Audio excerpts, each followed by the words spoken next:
வணக்கம். ஏற்கனவே பார்ட் 1ல வந்து ஒரு கார்புலன்ட் பாடி, இந்த பெல்லி செட் அந்த மாதிரி வயிறு அதிகமாக இருக்கவங்க போடுற உடல்வாகு உள்ளவங்களுக்கு ஒரு பேண்ட் வந்து ஃப்ரண்ட் எப்படி கட் பண்ணணுங்கிறத பார்ட் 1ல பார்த்தோம். இப்போ பார்ட் 2ல வந்து அதே பேண்ட்டுக்கு வந்து பேக் எப்படி கட் பண்ணுறோம். இந்த பேக் கட் பண்ணும் பொழுது நார்மலாக உள்ள பேண்ட்டுக்கும் இதுக்கும் என்ன வித்தியாசம் வருது, இந்த அளவீடுகளை எப்படி வந்து நம்ம சமன்படுத்துகிறோம், அந்த பேக் ரைசிங்கை வந்து எந்த மாதிரி வந்து அளவுகள் முறைகளை பயன்படுத்துகிறோங்கிறது எல்லாத்தையுமே வந்து ஒரு தெளிவான ஒரு நுட்பத்தோடு வந்து இந்த பேக் கட்டிங் எப்படிங்கிறத இந்த வீடியோவில் பார்ப்போம். நன்றி. இந்த பேண்ட்னுடைய பேக் வெட்ட போகிறோம். பார்ட் 1ல் இப்போ ஃப்ரண்ட் பார்த்தோம். இப்போ இந்த பேண்ட்டுக்கு பேக் கட் பண்ணும்போது இந்த பாட்டத்தில் மார்க் பண்ணும்போது இங்கே 4 இன்ச்சு எப்பவும் போல் எக்ஸ்ட்ரா வைப்போம். அதே மாதிரி இந்த மாதிரி சென்டர்லேருந்து இங்கே வச்சுட்டு இந்த பக்கமும் அதே மாதிரி இந்த சென்டர்லேருந்து இந்த லைனை கிராஸ் பண்ணிக்கணும். இங்கே சைட்டில் வந்து ஸ்ட்ரெயிட்டை கரெக்டாக இப்படி போட்டுக்கணும். நெடுங்கால் சைடு வந்து ஸ்ட்ரெயிட்டை கரெக்டாக போட்டுக்கணும். இங்கே இந்த பாட்டத்துக்கிட்ட 1/2 இன்ச்சு, 1/2 இன்ச்சு தள்ளி இங்கே ஒரு மார்க் போட்டுக்கணும். இப்போ சைடில் 1/2 இன்ச்சு எக்ஸ்ட்ரா வச்சுருக்கோம். இங்கே இந்த பாயிண்ட் எடுத்துக்கணும். முட்டியினுடைய அளவில் இருந்து இந்த பெண்டு ஷேப்பை இப்படி கரெக்டாக கொடுத்துடணும்.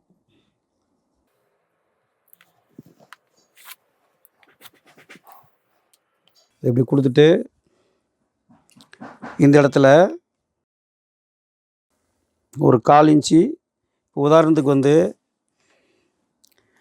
இப்போ இது வந்து இந்த கிராஸில் இருந்து இங்கே ஸ்டிச்சிங் அளவு வச்சு இந்த லைன் எடுத்துருவோம். மேலே ஸ்டிச்சிங்க்கு ஒரு 3/4 இன்ச்சு வச்சுருவோம். இப்போ இங்கே வந்து 16ல் ஒரு பாகம் இங்கே சைடில் வைப்போம். இதில் இப்போ நீங்கள் ஒரு 2.25 இன்ச்சு இப்படி வச்சுக்கோங்க. சீட்டில் 6ல் ஒரு பாகம், அப்போ 7.25 1 பாயிண்ட்டு வரும். 7.25 1 பாயிண்ட்டு, அதில் 1/2 இன்ச்சு மைனஸ் பண்ணிக்கோங்க. அப்போ 6.25 1 பாயிண்ட் வரும். 1/2 இன்ச்சு மைனஸ் பண்ண இந்த இடம் வரும். சீட்டுக்கு இடுப்புக்குள்ள வித்தியாசம் இதில் இருந்து 41 43, அப்போ 2 இன்ச்சு தான் வித்தியாசம் இருக்குது. அப்போ 2 இன்ச்சுங்கும் போது அந்த இடுப்புக்கும் சீட்டுக்குள்ள வித்தியாசத்தை வந்து 4ஆக டிவைட் பண்ணணும். 1/2 இன்ச்சு, அந்த 1/2 இன்ச்சு மறுபடியும் இதிலேருந்து எடுத்துக்கணும். இந்த 1/2 இன்ச்சு எடுத்து வைக்கினார இந்த மார்க்கை வந்து மேலே கொண்டு போயிடணும். இப்போ நமக்கு சீட்டோட இடம் இந்த இடம். அப்போ அந்த டூமோனுடைய அளவு வந்து அதுதான் கரெக்டாக வரும். இப்போ இந்த இடத்துல இருந்து நம்ம சீட்டோட அளவு வைக்கணும். இப்போ சீட்டு வந்து 43, 10.25 1 பாயிண்ட்டு, 11.25 1 பாயிண்ட்டு. இந்த 11.25 1 பாயிண்டில் இந்த இடத்துல மார்க் பண்ணிக்கணும். அப்போ நமக்கு இந்த இடத்துக்கு வருது. இந்த 11.25 1 பாயிண்ட்டு சீட்டோட இடம் இங்கே இருக்குது. அந்த 11.25 1 பாயிண்ட்டை இந்த கிராஸில் வைக்கணும்.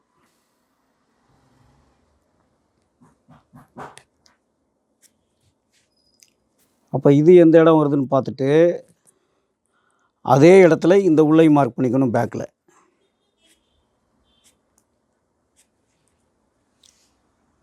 இந்த சீட்டினுடைய அளவு என்ன இருக்கோ அந்த அளவு இந்த கிராஸில், தொடையினுடைய லூஸ் இருக்கக்கூடிய இடத்துல இந்த கிராஸில் வந்து இந்த அளவை வந்து இதை அப்படியே இங்கே வச்சிடணும். ஏன்னா லூஸ் ஃபிட்டிங்காக போடுறதுனால அதே அளவு வச்சிடலாம். பட் டைட் ஃபிட்டிங்கில் வந்து லூஸ் வந்து கம்மியாக போட்டாங்கன்னா 1/4 இன்ச்சு மைனஸ் பண்ணி வைக்கணும். இப்போது இந்த 2 மார்க்கும் நம்ம இங்கே எடுத்துட்டோம், இங்கேயும் எடுத்துட்டோம், இதுலேயும் எடுத்துட்டோம். இப்போ இந்த இடத்துல வழக்கமாக நம்ம எல்லா பேண்ட்டுக்கும் பண்ணுற மாதிரி இந்த ரெடி மார்க், ஸ்டிச்சிங் மார்க்கு, அந்த ரெடி மார்க்கு, அது 2க்கும் சென்ட்ரு.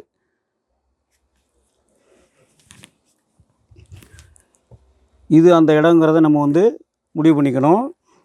இப்போது இங்கேருந்து இந்த இடத்த எடுத்ததுக்கப்புறம் இதிலேருந்து 1 இன்ச்சு டாட் வைப்போம். அதுக்கடுத்து இடுப்பு 41, 10.25 1 பாயிண்ட்டு, இந்த மார்க்குக்கு நேராக 10.25 1 பாயிண்ட்டு. சைடில் ஸ்டிச்சிங்க்கு வந்து எக்ஸ்ட்ரா ஒரு 1/4 இன்ச்சு 1 பாயிண்ட்டு. இப்போ இடுப்பினுடைய இடம் இங்கே எடுத்தாச்சு. டாட்டுக்கெலாம் எக்ஸ்டெண்ட் பண்ணி இந்த கார்னரை வந்து இப்படி எடுத்துக்கணும்.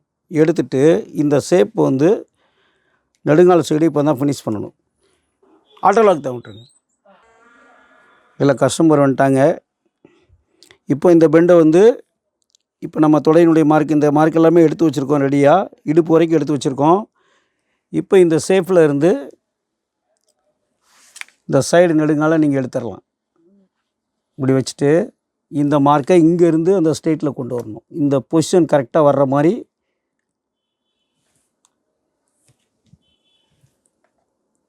இதிலேருந்து கொண்டு வந்துடணும். அப்போ அந்த ஷேப் வந்து கரெக்டாக திகட்டல் இல்லாமல் வர்ற மாதிரி பொசிஷனில் இது வரைக்கும் எடுத்துக்கணும்.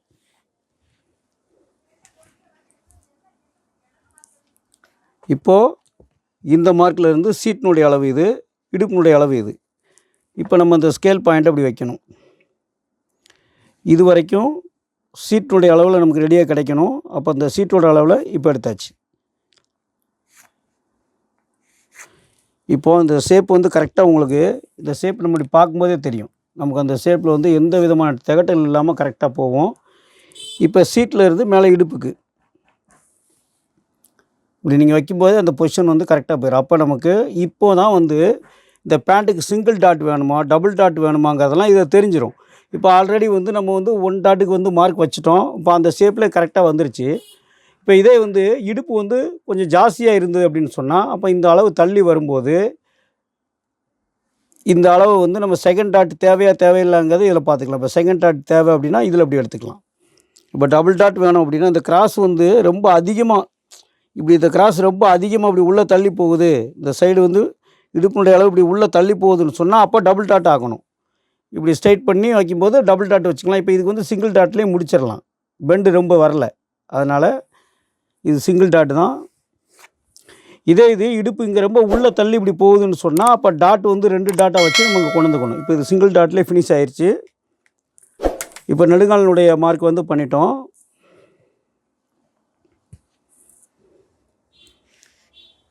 இப்போ தொடையினுடைய லூஸ் வந்து அவருக்கு 29 இன்ச்சு. 29 இன்ச்சுக்கு கொஞ்சம் ஜாஸ்தி இருந்தாலும் பரவாயில்ல, குறையக்கூடாது. இப்போ இதில் சைடில் ஸ்டிச்சிங் பண்ணக்கூடிய அளவு இங்கே கழிச்சிக்கிட்டு இங்கேயும் இதை கழிச்சிட்டிங்கன்னா 13.5. இப்போ இங்கே பேக் இந்த இடத்துல இருக்குது, இதில் ஸ்டிச்சிங் பண்ணுவோம் இதுக்கு இந்த பக்கம், அதையும் கழித்து இந்த 29 இன்ச்சு இங்கே வைக்கணும். அப்போ கரெக்டாக வந்து அந்த 16ல் ஒரு பாகம் வச்ச இடத்துல வந்து இது ரெடி, இது ஸ்டிச்சிங்க்கு. இந்த 16ல் ஒரு பாகம் வச்ச இடம் கரெக்டாக வந்துருச்சு பார்த்தீங்களா, 2.25 இன்ச்சு வச்ச இடம் கரெக்டாக வந்துருச்சு இங்கே.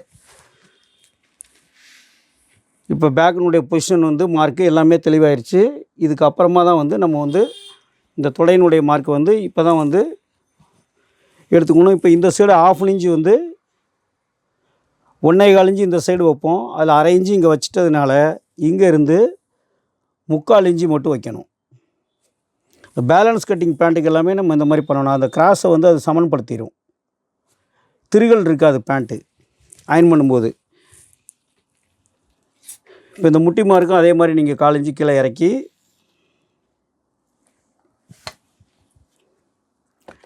இப்போ இங்கே வழக்கமாக வைக்கிற மாதிரி 1.25 இன்ச்சு நீங்கள் 1 பாயிண்ட் சேர்த்து வச்சுக்கணும். இப்போ இந்த லைனை வந்து இதில் ஃபினிஷ் பண்ணிடலாம். ஃப்ரண்ட்டுக்கு எப்படி எடுத்தோமோ அதே மாதிரி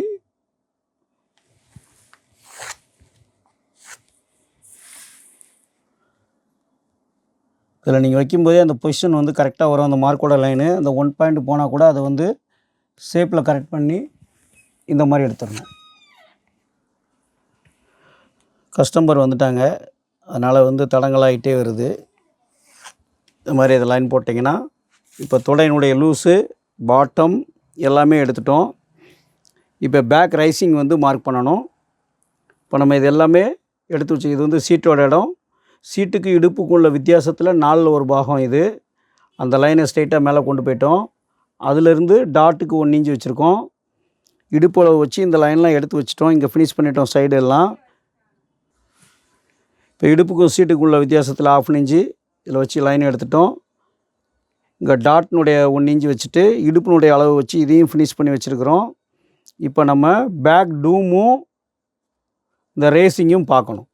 அப்போது இந்த சைடினுடைய இடம் ஃபினிஷிங் இங்கே இருக்குது.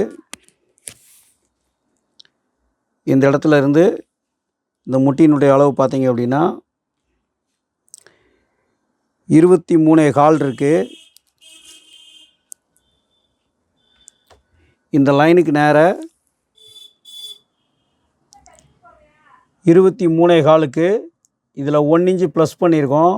அந்த 1 இன்ச்சை கூட்டி 24.25 வச்சிடணும். 24.25 ஒரு 1/4 இன்ச்சு அந்த கிராஸ்க்காக எக்ஸ்ட்ரா வச்சுக்கலாம். அப்போ 24.5. நம்ம வழக்கமாக வந்து 1/4 இன்ச்சு சேர்த்து வைப்போம்.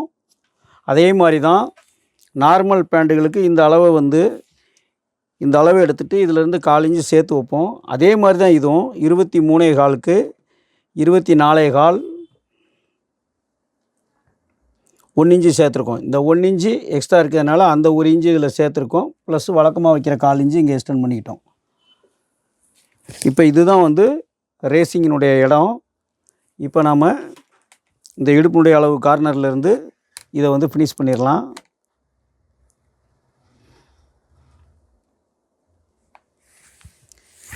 இப்போ அவங்க பேண்ட் மேலே ஏற்றி போடும்போது பேக்லேயும் வந்து பேண்ட் வந்து பின்னாடியும் வந்து உட்காரும் போதோ பேண்ட் வந்து பின்னாடி வந்து இழுத்து பிடிக்கவோ இறங்கவோ அந்த மாதிரி கம்ப்ளைண்ட்டுகள் வந்து வராது. இப்போ இடுப்பை ஃபினிஷ் பண்ணிட்டோம். இப்போ சீட்டினுடைய இடம் ஆல்ரெடி இங்கே ரெடி பண்ணி வச்சுருக்குறோம். இந்த இடம் 12இல் 1 பாகம் வச்ச இடத்துல சீட்டினுடைய இடம் வந்து இது. இப்போ இந்த லைனை வந்து இந்த 2 லைனையும் போட்டு இப்போ இடுப்பினுடைய இடம் இந்த இடம். இப்போ இந்த சீட்டுக்கும் இந்த இடத்துக்கும் வந்து கரெக்டாக இந்த லைனை வச்சிட்டிங்க அப்படின்னா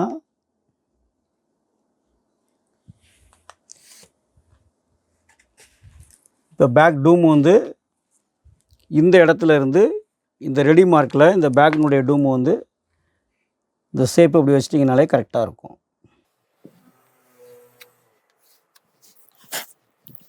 பேக் டூம் வந்து சர்க்கிள் வந்து தேவையான ஷேப்பில் வந்து கரெக்டாக அந்த பாடிக்கு தேவையானது அப்படியே கிடச்சிரும்.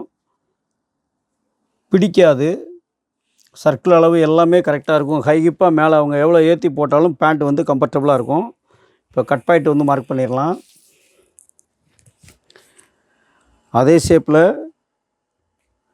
பேண்ட்டு ஃபுல் ஹை ஹிப்பாக மேலே ஏற்றி இருக்கிறதுனால ஒரு 1/4 இன்ச்சு சேர்த்துக்கும். வழக்கமாக 3 இன்ச்சு வைப்போம். இதுக்கு ஒரு 1/4 இன்ச்சு சேர்த்து 3.25 வச்சுட்டு அதுக்கு கீழே கட் பாயிண்ட்னுடைய கேப் எடுத்துடணும்.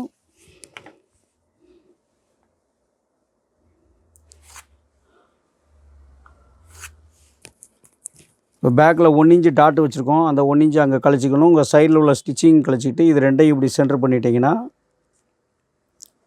இது டாட்னுடைய சென்டர் இடம்.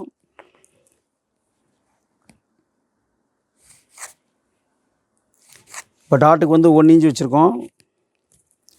அந்த 1 இன்ச்சு 2 பக்கமும் ஷேர் பண்ணி இங்கிட்ட 1/2 இன்ச்சு இந்த பக்கம் 1/2 இன்ச்சு வச்சுட்டு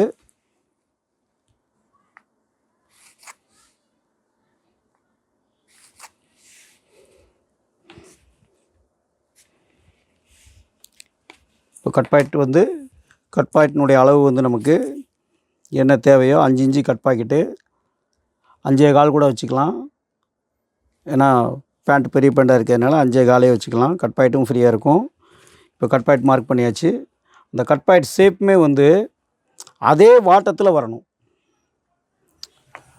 இந்த மார்க் பண்ணும்போதே வந்து இந்த மேல் நோக்கி போனால் இது நார்மலாக இப்போ பண்ணுற மாதிரி இந்த வாட்டத்தையும் நம்ம கவனிக்கணும்.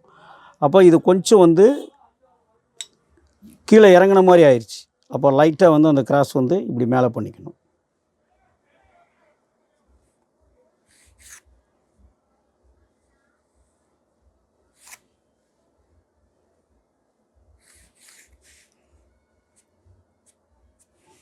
இதுதான் வந்து கட் பாயிண்ட்னுடைய ஷேப்பு. அப்போ அந்த பொசிஷன்லேயே வந்து கரெக்டாக இருக்கும். அதை கவனிச்சுக்கணும். இந்த டிஸ்டன்ஸுக்கெல்லாம் அப்படி சேஞ்ச் ஆகும்போது அதையும் கவனிச்சுக்கணும். இப்போ மார்க்கிங் எல்லாமே முடிஞ்சிருச்சு பேக்கில். இப்போ இந்த பேக்கினுடைய ஷேப் பார்த்திங்கன்னா கம்ஃபர்டபுளாக கரெக்டாக இருக்கும். நெடுங்கால் சைடும் இந்த இடங்கள் எதுவுமே சுருக்கு இருக்காது. சீட்டு பிடிக்காது.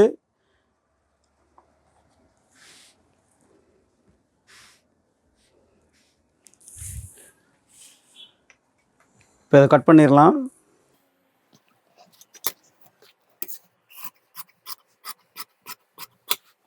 இப்போ இந்த பேண்ட் வந்து சைடில் வந்து ஸ்டிச்சிங் இல்லாமல் வெளியில் தையல் தெரியாமல் ஓப்பன் பண்ணி விடுவோம். அதனால் இதில் எக்ஸ்ட்ரா வந்து பீஸ் வச்சு கட் பண்ணிடுறோம்.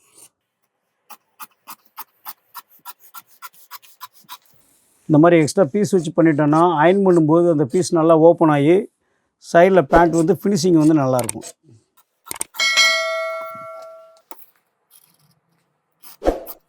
இந்த மாதிரி கட் பண்ணும்போது டெய்லர்கள் ஸ்டிச்சிங் பண்ணும்போது எந்த ஒரு அளவையுமே அவங்க மாற்றுறதுக்கான வாய்ப்பு இருக்காது. இதில் எல்லாமே மார்க் எடுத்துக்கிடுவாங்க, ஊசி மார்க் குத்தி மார்க் எடுத்துக்கிடுவாங்க. அப்போ நம்ம கட்டிங் பண்ண ஷேப் வந்து கரெக்டாக இருக்கும்.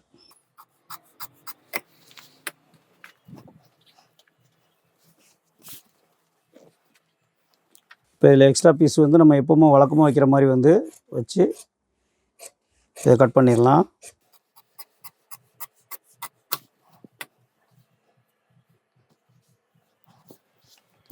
அதே மாதிரி உள்கால்லையுமே வந்து பீஸ் வச்சு கட் பண்ணிக்கலாம்.